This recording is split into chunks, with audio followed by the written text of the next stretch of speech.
Welcome to all. Today we are going to study about the cardiac cycle. एक बहुत important topic हम लोग आज स्टार्ट कर रहे हैं, हृदय चक्र या कार्डियक साइकिल. लास्ट वीडियोस के अंदर हम लोगों ने हार्ट का स्ट्रक्चर पढ़ लिया है और अब बारी है कि हम कार्डियक साइकिल को पढ़ें. बहुत बहुत इंपॉर्टेंट टॉपिक है और यदि आपको हार्ट का स्ट्रक्चर आता है तो आप काफी हद तक कार्डियक साइकिल को समझ पाएंगे. एक हृदय स्पंदन यानी कि एक हार्टबीट के आरंभ होने से लेकर और दूसरी हार्टबीट के आरंभ होने के बीच के घटनाक्रम को हम क्या कह देते हैं? हृदय चक्र कह देते हैं. समझ में आ रहा है क्या कहा मैंने? एक हार्टबीट, एक हृदय स्पंदन, एक हार्टबीट के आरंभ होने से लेकर और दूसरी हार्टबीट के आरंभ होने के बीच में जितने भी घटनाक्रम चलते हैं उन सब घटनाक्रमों को टुगेदर हम पढ़ते हैं एक साइकिल के अंदर और उस साइकिल का नाम क्या है? Cardiac cycle. ओके, नाउ ये जो क्रिया होती है, पूरी जो हृदय चक्र की क्रिया होती है, इस क्रिया में दोनों आलिंद, ये दोनों आलिंद, राइट एट्रिया और लेफ्ट एट्रिया, दोनों आलिंद और दोनों निलय यानी कि राइट वेंट्रिकल और लेफ्ट वेंट्रिकल का प्रकुंचन यानी कि सिस्टोल भी होता है और क्या होता है? डायस्टोल भी होता है. राइट, वापस से बोल रहा हूं, इस पूरी क्रिया में दोनों आलिंदों का और दोनों निलयों का, दोनों एट्रिया का और दोनों वेंट्रिकल का सिस्टोल भी होगा और क्या होगा? अनुशीतलन, डायस्टोल भी होगा. क्लियर है? और एक मिनट में हृदय स्पंदन कितनी बार होता है? एक मिनट में कितनी बार हृदय स्पंदित होता है? तो 72 बार. यानी कि एक मिनट के अंदर आपका हार्ट 72 बार क्या होता है? धड़कता है. ठीक है. नाउ हृदय चक्र का समय यानी कि I want to tell the duration of the cardiac cycle. Cardiac cycle का ड्यूरेशन कितना रहता है? ठीक है, तो एक मिनट में जितनी भी बार जो हृदय है वो स्पंदित होता है तो 60 डिवाइडेड बाय 72, 60 डिवाइडेड बाय 72 तो 0.8 सेकेंड समय निकलता है. तो ये जो 0.8 सेकेंड है ये कार्डियक साइकिल का ड्यूरेशन है ह्यूमन बींग्स के अंदर. क्लियर? अब ये 0.8 सेकेंड कैसे है? तो ये देखिए, जैसा कि मैंने अभी आपको कहा कि कार्डियक साइकिल के अंदर दोनों आलिंद और दोनों निलयों का क्या होता है? प्रकुंचन भी होता है. आलिंदों और निलयों का प्रकुंचन और अनुशीतलन दोनों होता है. ठीक है, तो देखो सबसे पहले एट्रियल सिस्टोल, आलिंद का प्रकुंचन यानी कि एट्रिया का सिस्टोल होना, कितना ड्यूरेशन लगता है? 0.1 सेकेंड. एट्रियल डायस्टोल यानी कि आलिंदों का अनुशीतलन, राइट, इसमें कितना समय लगता है? 0.7 सेकेंड. तो मतलब एट्रियल सिस्टोल और एट्रियल डायस्टोल में कितना समय लगेगा? 0.8 सेकेंड. राइट, और वेंट्रिकुलर सिस्टोल, निलय का प्रकुंचन, इसमें कितना समय लगता है? 0.3 सेकेंड का. और वेंट्रिकुलर डायस्टोल यानी कि निलय के अनुशीतलन में कितना समय लगता है? 0.5 सेकेंड. तो ये भी करोगे तो वेंट्रिकुलर सिस्टोल और डायस्टोल में कितना समय लगा? 0.8 सेकेंड. और एट्रियल सिस्टोल और एट्रियल डायस्टोल में कितना समय लगा है? तो उसमें भी कितना है? 0.8 सेकेंड. इसका मतलब साफ है कि एक संपूर्ण हृदय चक्र के अंदर दोनों आलिंदों का और दोनों निलयों का सिस्टोल भी होगा और डायस्टोल भी होगा. सिस्टोल का मतलब होता है हार्ट का संकुचित हो जाना, राइट. डायस्टोल या अनुशीतलन का मतलब होता है हार्ट का रिलैक्स हो जाना. क्लियर है? एक कंडीशन और भी है जिसको बोलते हैं joint cardiac diastole. Joint cardiac diastole यानी कि पूर्ण हृदय अनुशीतलन, यानी कि ये वो स्टेज है जब दोनों आलिंद और दोनों निलय इस कंडीशन के अंदर, जॉइंट कार्डियक डायस्टोल के अंदर रिलैक्स्ड रहते हैं. और ये कितना समय? That is 0.4 second. इसमें का जॉइंट डायस्टोल का जो ड्यूरेशन है, पूर्ण हृदय अनुशीतलन का जो ड्यूरेशन है वो है 0.4 सेकेंड, है ना. तो अभी में ये जितनी भी जो पांचों स्टेजेस आपके सामने लिखी हुई है, atrial systole, atrial diastole, ventricular systole, ventricular diastole और जॉइंट कार्डियक डायस्टोल, इनको अभी हम लोग आज की क्लास में इस वीडियो के माध्यम से हम लोग पूरा डिटेल्स के अंदर पढ़ने वाले हैं. ठीक है. अच्छा, एक चीज और, जब भी हम कार्डियक साइकिल पढ़ते हैं तो अभी तो मैं पूरा कार्डियक साइकिल को डिटेल में पढ़ाऊंगा. जब भी कार्डियक साइकिल पढ़ते हैं तो अंत में हम कार्डियक आउटपुट पढ़ाते हैं. कार्डियक आउटपुट का मतलब क्या होता है? कार्डियक आउटपुट को हिंदी में बोलते हैं हृदय निकास. And cardiac output is stroke volume into heart beat per minute. ये क्या है? Heart beat per minute, heart beat per minute. Clear? ये क्या निकलेगा इससे? Cardiac output. मतलब कि अब सबसे पहले तो ये मालूम होना चाहिए कि स्ट्रोक वॉल्यूम क्या है। हार्ट बीट पर मिनट तो हम जानते हैं, हार्ट बीट पर मिनट कितनी अभी बताया था, heart beat per minute is 72, तो इसमें तो कोई दिक्कत है नहीं। लेकिन स्ट्रोक वॉल्यूम क्या है? हार्ट बीट पर मिनट हमको मालूम है, यदि स्ट्रोक वॉल्यूम मालूम पड़ जाए तो हम कार्डिक आउटपुट को निकाल सकते हैं। तो स्ट्रोक वॉल्यूम क्या है? राइट? प्रवाह आयतन क्या है? प्रत्येक हृदय चक्र में, प्रत्येक निलय द्वारा, है ना, प्रत्येक हृदय चक्र में निलय द्वारा 70 ml रक्त क्या करता है? पंप करता है। यानी कि ड्यूरिंग ईच कार्डिक साइकिल,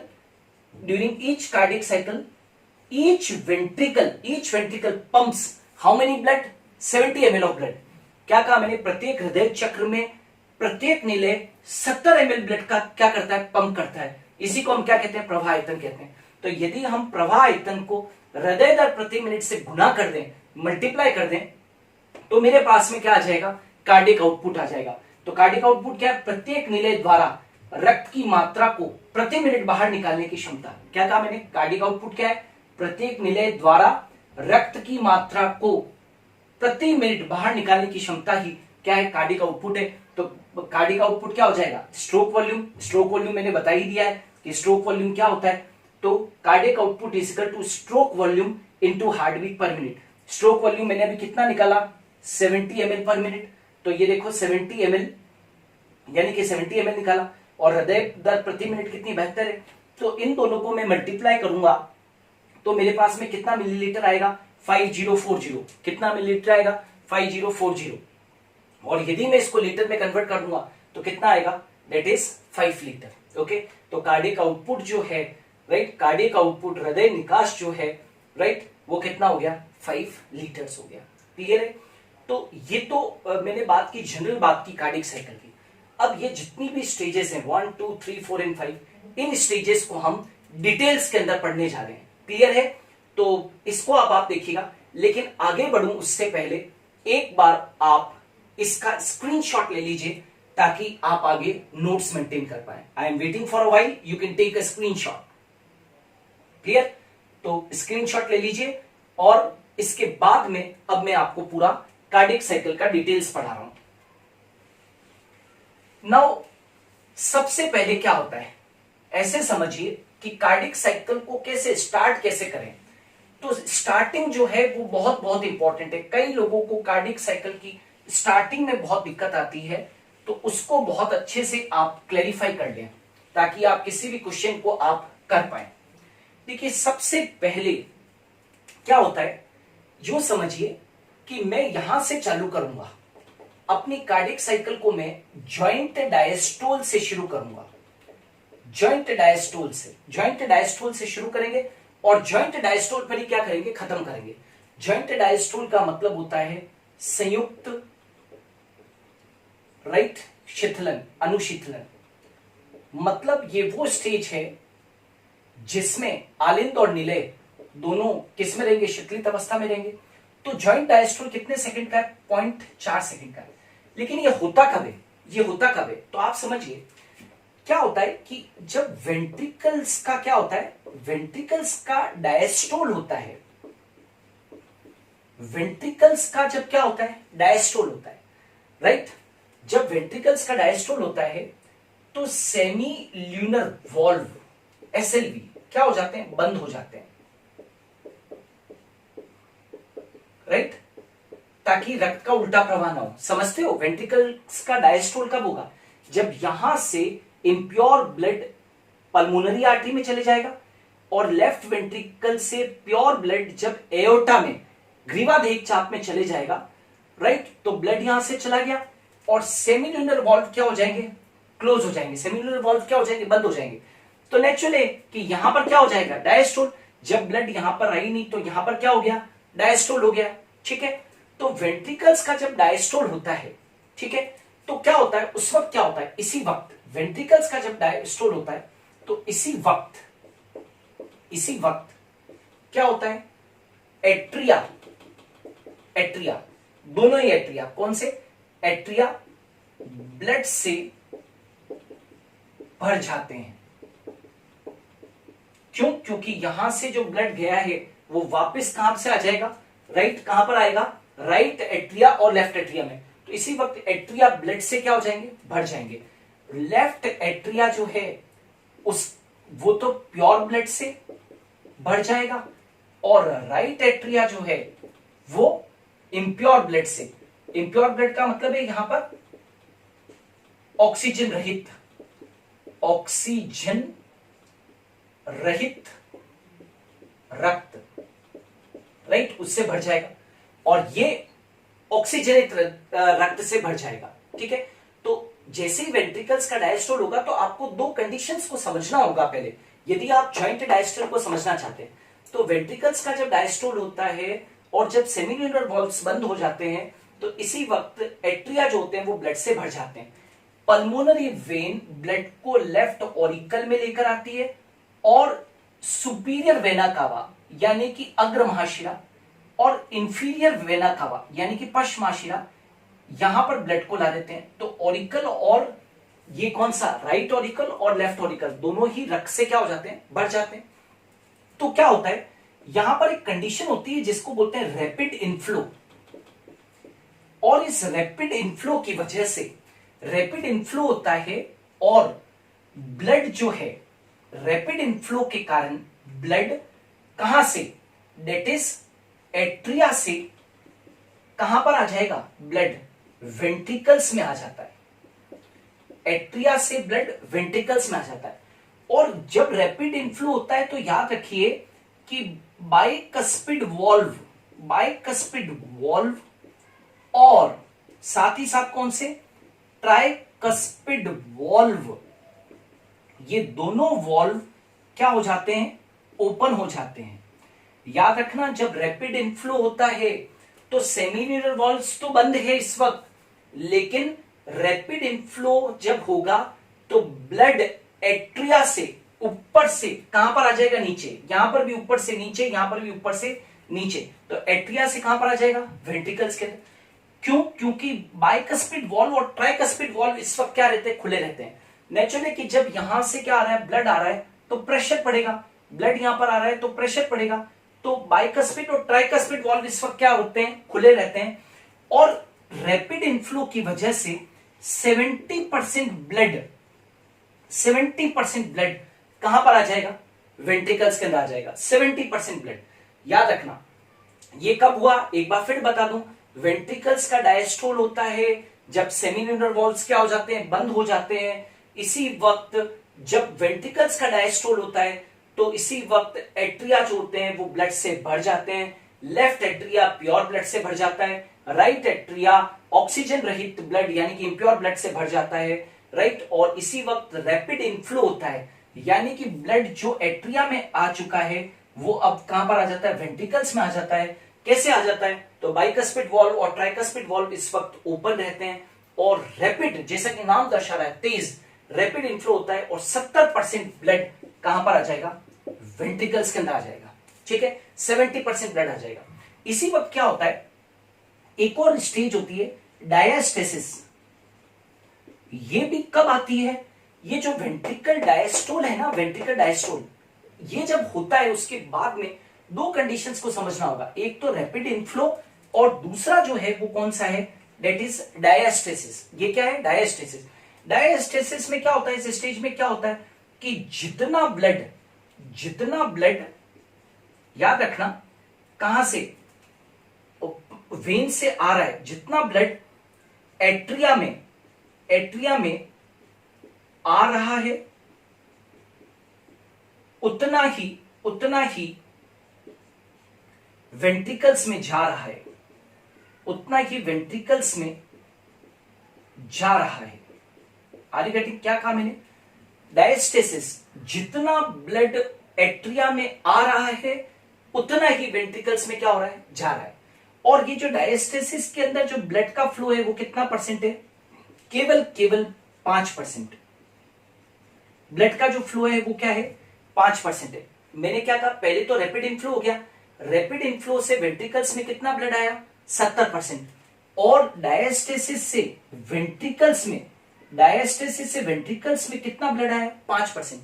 ये 5% इतना कम क्यों आया?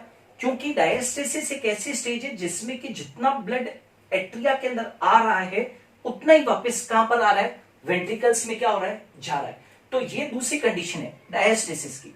इन दोनों कंडीशन से लगभग 70 से 75 मतलब 75% ब्लड जो है वो कहां पर आ गया? वेंट्रिकल्स में आ गया।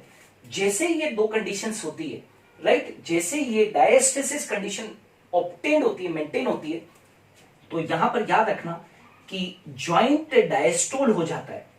ज्वाइंट डायस्टोल यानी कि 0.4 सेकेंड लगते हैं इसको। ज्वाइंट डायस्टोल क्या हो जाएगा?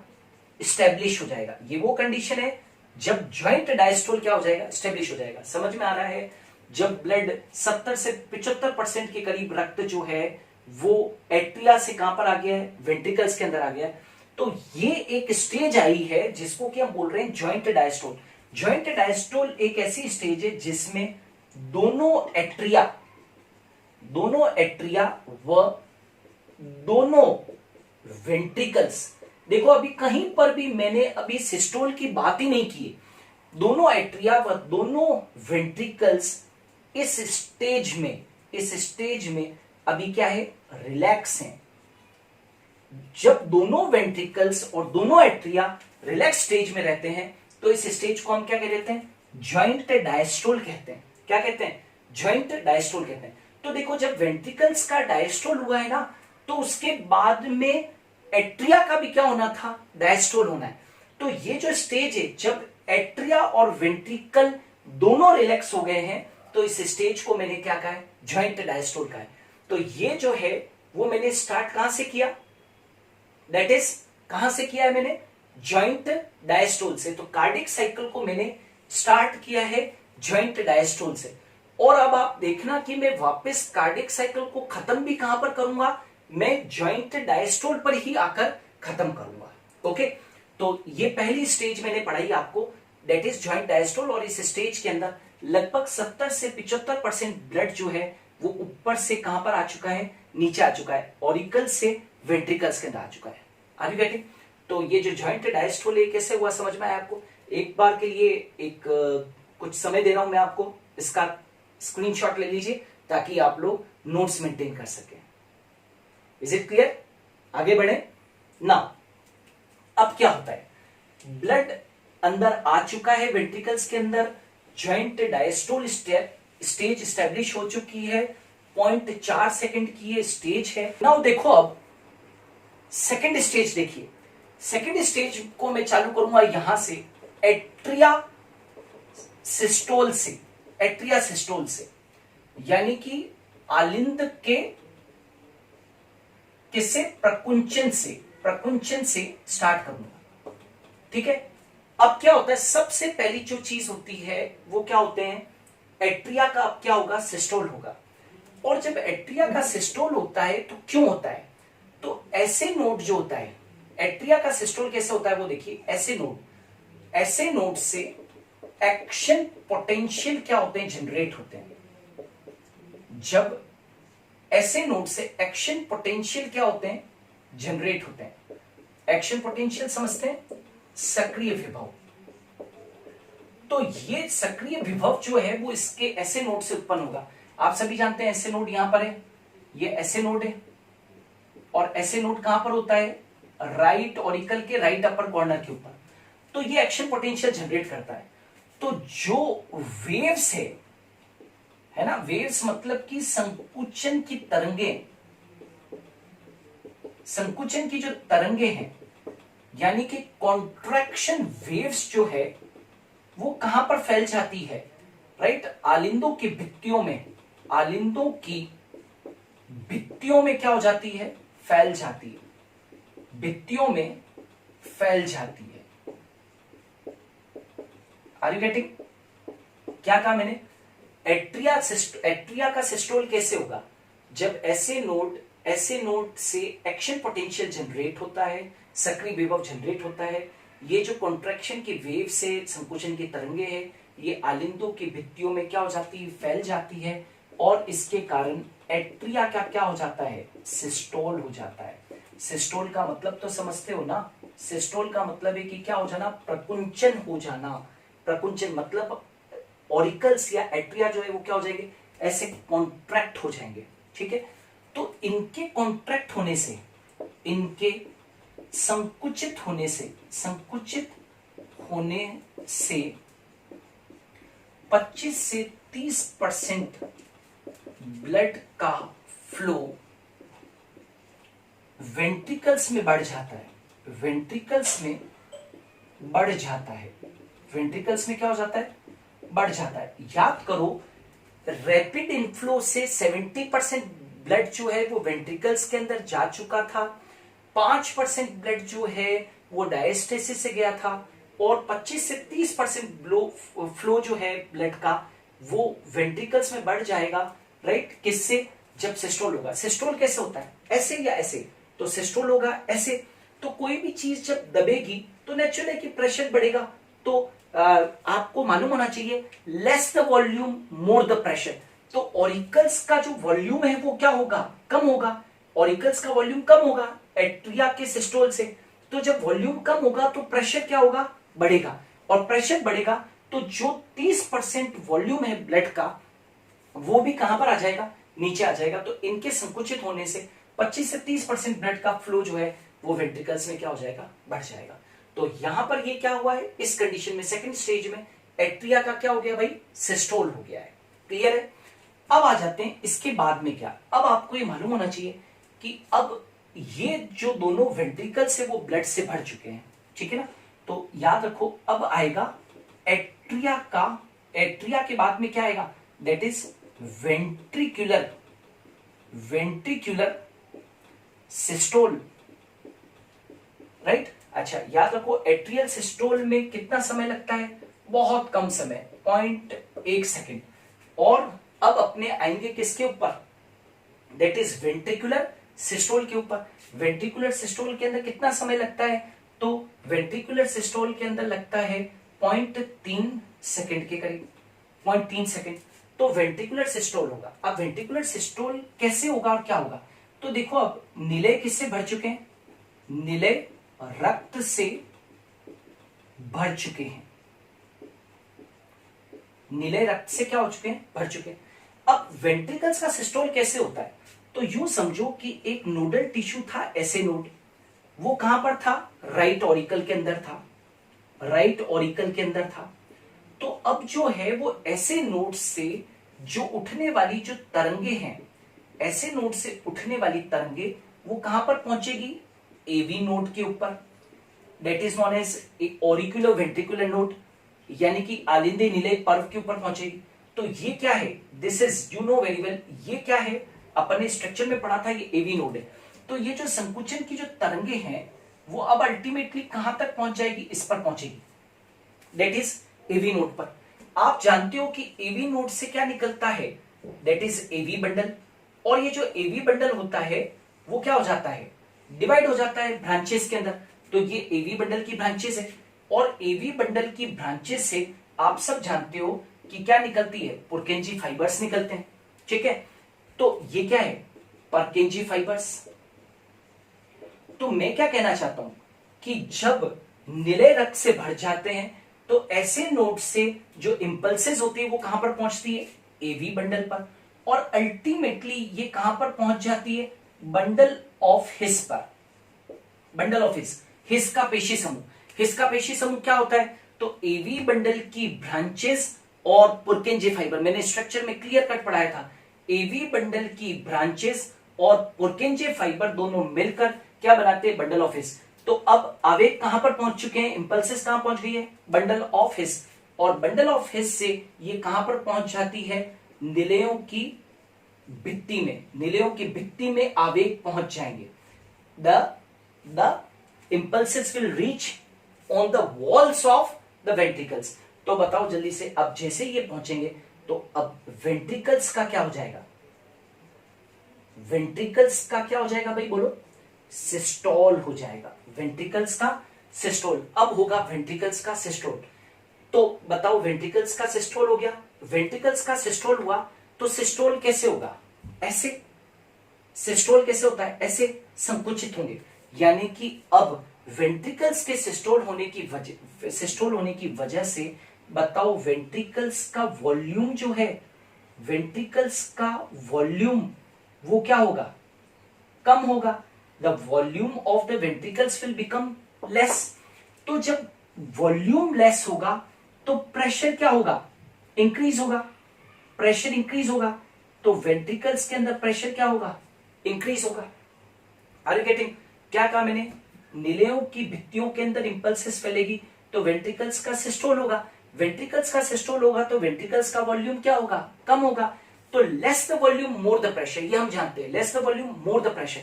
तो प्रेशर ऊपर की तरफ क्या होगा, बढ़ेगा। प्रेशर बढ़ेगा तो प्रेशर इंक्रीज होगा। तो प्रेशर कैसे बढ़ेगा, ऊपर ऐसे, ऐसे प्रेशर तो संकुचन ऐसे हो रहा है ना, तो प्रेशर कैसे होगा, ऐसे बढ़ेगा।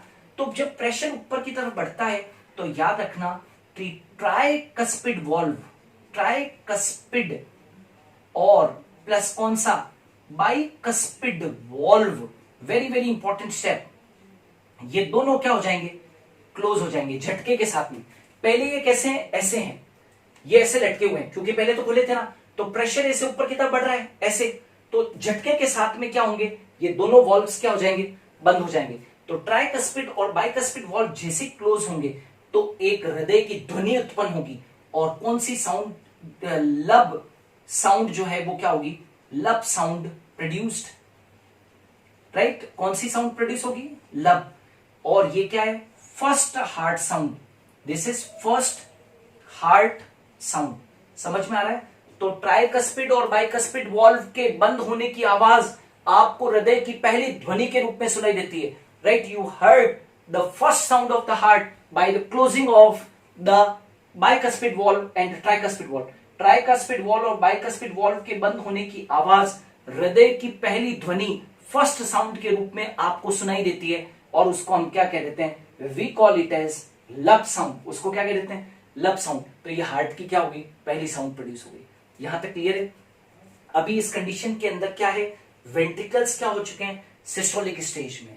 Clear? I am giving you a second, जल्दी से इसका स्क्रीनशॉट ले लीजिए ताकि आप जो है वो नोट्स मेंटेन कर लो। क्लियर? Is it clear? चलो अब आगे बढ़ते हैं। तो अब प्रेशर बढ़ गया। अच्छा एक चीज याद रखना, ये ट्राइकस्पिड वॉल्व और बाइकस्पिड वॉल्व वेंट्रिकल्स के सिस्टोल के वक्त में बंद हो गए, लेकिन पीछे नहीं जाते हैं, ऑरिकल्स के पीछे नहीं जाते हैं। क्यों? इधर की तरफ नहीं जाएंगे, वॉल्व्स यूं बंद हो जाएंगे, लेकिन ऐसे नहीं जाएंगे। कई लोग सोचते हैं ऐसे चले गए, तो ऐसे नहीं जाएंगे, क्योंकि आपको मालूम है कि पेपिलरी मसल्स और ट्राइकस्पिड और बाइकस्पिड वॉल्व के बीच में कुछ कोड्स थे, रज्जु थे। मैंने स्ट्रक्चर में पढ़ाया था आपको, जिनका के नाम था कॉर्डी टेंडिनी। और वो जो कॉर्डी टेंडिनी है वो इनको पीछे नहीं जाने देते हैं, मतलब एट्रिया की तरफ इनको जाने से क्या करते हैं, ट्राइकस्पिड और बाइकस्पिड वॉल्व को रोकते हैं। ठीक है, तो ये क्या चीज है, अभी वेंट्रिकल्स का सिस्टोल है। अब आगे बढ़ूं उससे पहले आपको यह समझना होगा कि प्रकृति ने बहुत सोच समझकर चीजें हमारी बॉडी के अंदर बनाई है। अब सोचो जरा कि यदि वेंट्रिकल्स के अंदर इसी तरीके से प्रेशर बनता रहेगा तो वेंट्रिकल्स तो फट जाने चाहिए, लेकिन ऐसा होता नहीं है। क्यों? क्योंकि नेचर ने इस प्रेशर को रिलीज करने के लिए, इस प्रेशर को रिलीज करने के लिए हमको कुछ दिया हुआ है, कुछ वॉल्व्स दिए हुए हैं, उसको आप समझिए कि कैसे। तो अभी क्या हो गया, वेंट्रिकुलर सिस्टोल। लेकिन ये ध्यान रखना है, जैसे ही वेंट्रिकल्स का सिस्टोल होता है, याद रखना जब वेंट्रिकल्स का सिस्टोल होता है तो उस वक्त साइमल्टेनियसली, उसी वक्त वेंट्रिकल्स का जब क्या होता है, सिस्टोल होता है, तो याद रखना उसी वक्त क्या होता है। अच्छा पहले क्या क्या हो चुका है, हमने जॉइंट डायस्टोल पढ़ लिया है, ऑरिकल्स का सिस्टोल पढ़ लिया है, वेंट्रिकल्स का सिस्टोल पढ़ लिया है। उसी वक्त क्या होता है, कोइंसाइडिंगली, राइट, एट्रिया का क्या होता है, डायस्टोल। एट्रिया का क्या होता है, डायस्टोल होता है। एट्रिया का क्या होता है, डायस्टोल। और आपको मालूम है एट्रिया के डायस्टोल के अंदर कितना समय लगता है, 0.7 सेकेंड। एट्रिया के डायस्टोल के अंदर कितना समय लगता है, 0.7 सेकेंड। जब, वापस से बोल रहा हूं, जब वेंट्रिकल्स का सिस्टोल होता है उसी वक्त साइमल्टेनियसली एट्रिया का क्या होता है, डायस्टोल होता है। ये आपको समझना है। अब यहां पर नेक्स्ट स्टेज देखिए, नेक्स्ट स्टेज क्या होगा, दैट इज नोन एज, अब एक बहुत इंपॉर्टेंट स्टेप आ रही है और वो है वेंट्रिकल्स का क्या होना भैया, वेंट्रिकल्स का डायस्टोल होना। और वेंट्रिकल्स का जो डायस्टोल होता है वेंट्रिकल्स का जो डायस्टोल होता है उसके अंदर कितना समय लगता है? तो अभी जस्ट मैंने आपको बताया था कि वेंट्रिकल्स के जो डायस्टोल है उसके अंदर 0.5 सेकेंड लगेगा। वेंट्रिकल्स के डायस्टोल, वेंट्रिकल्स के सिस्टोल में कितना समय लगा था? 0.3 सेकेंड। डायस्टोल में कितना समय लगेगा? 0.5 सेकेंड। अब प्रेशर तो बढ़ रहा है, तो अब इस स्टेज में है ना, प्रेशर को रिलीज करने के लिए, प्रेशर को वेंट्रिकुलर डायस्टोल कैसे होगा वो जानो। प्रेशर को रिलीज करने के लिए सेमील्यूनर वॉल्व, सेमील्यूनर वॉल्व क्या हो जाएंगे? खुल जाएंगे। तो सेमील्यूनर वॉल्व खुल जाएंगे तो क्या होगा?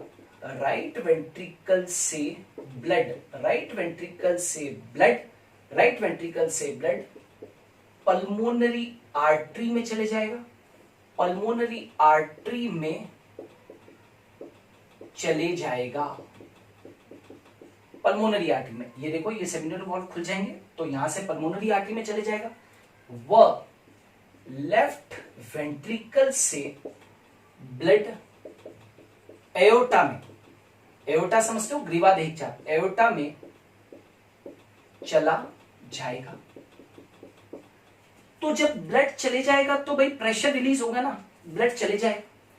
अब कहीं कहीं रक्त का उल्टा प्रवाह ना हो जाए, ना हो जाए, इसलिए इसलिए सेमील्यूनर वॉल्व क्या हो जाएंगे? बंद हो जाएंगे, बंद हो जाएंगे।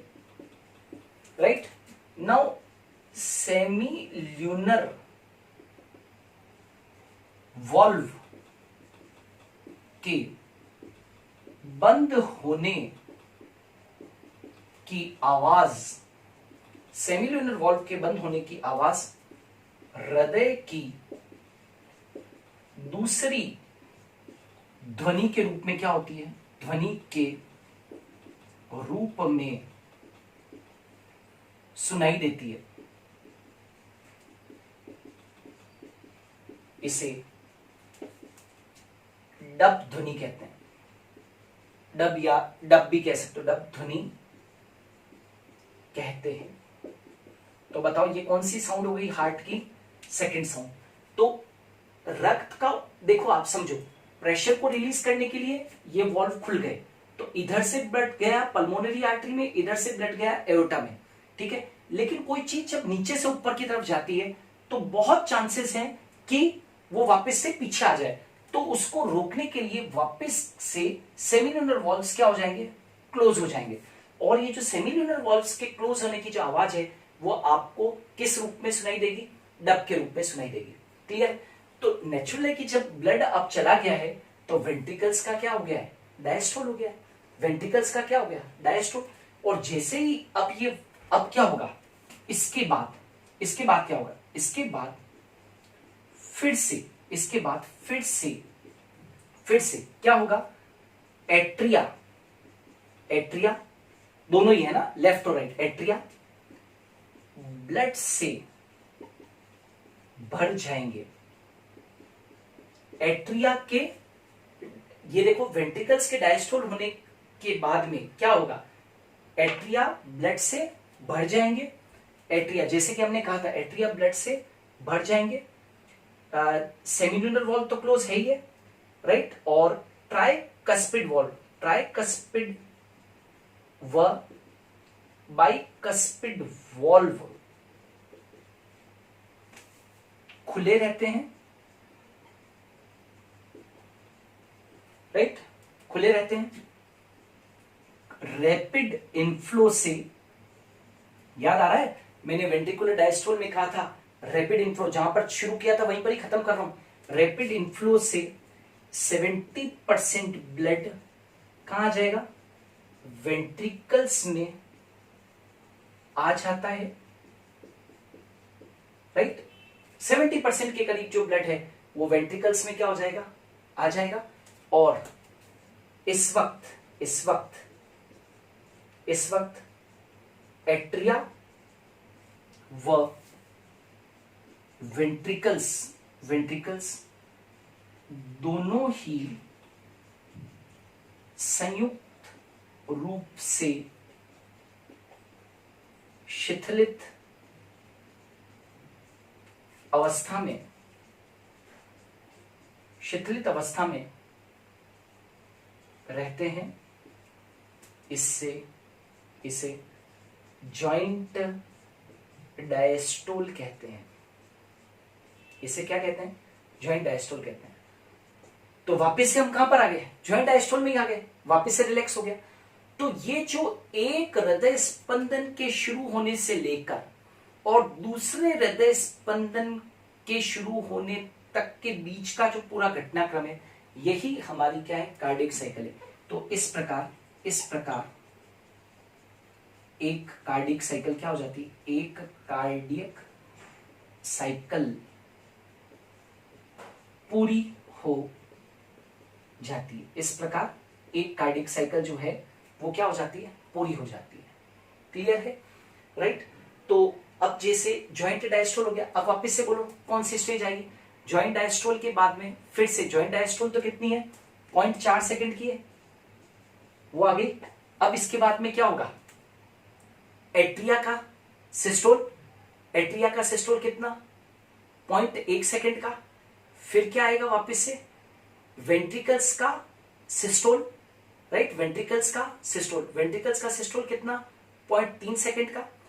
जब वेंट्रिकल्स का सिस्टोल होता है उसी वक्त मैंने क्या कहा था? एट्रिया का क्या होता है? डायस्टोल, जिसमें कि कितने लगते हैं? 0.7 सेकंड लगते हैं। क्लियर? 0.7 सेकंड लगते हैं। और फिर उसके बाद में क्या होता है? What will happen? लास्ट में वेंट्रिकल्स का क्या हो जाता है? फिर से डायस्टोल होता है। वेंट्रिकल्स का डायस्टोल होता है, राइट। और उसी वक्त जो अपने ऑरिकल्स हैं, एट्रियाज हैं, वो ब्लड से भरने लगते हैं और फिर से जॉइंट डायस्टोल होता है। तो ये जो क्रम कहा मैंने, जॉइंट डायस्टोल, याद रखना, जॉइंट डायस्टोल, एट्रिया का सिस्टोल, वेंट्रिकल्स का सिस्टोल, इसी वक्त एट्रिया का डायस्टोल और फिर वेंट्रिकल्स का डायस्टोल। क्लियर? और लास्ट में फिर से जॉइंट डायस्टोल। ये जो सारी इवेंट्स जो चलती है, सीक्वेंशियल इवेंट्स जो चलती है, राइट, एक क्रमबद्ध रूप से चलती है, इसी को हम क्या बोल देते हैं? We call it as cardiac cycle. तो ये जो कार्डियक साइकिल का ड्यूरेशन और ये जो कार्डियक साइकिल की इवेंट्स है, इनको सीक्वेंस से याद रखना बहुत बहुत जरूरी है। So it was a very important topic which we have discussed today. So thanks a lot for watching me. मैं इससे रिलेटेड, इस टॉपिक से रिलेटेड और भी बहुत सारे वीडियोस को लेकर आऊंगा, तो वीडियोस को देखते रहिए। Thanks a lot.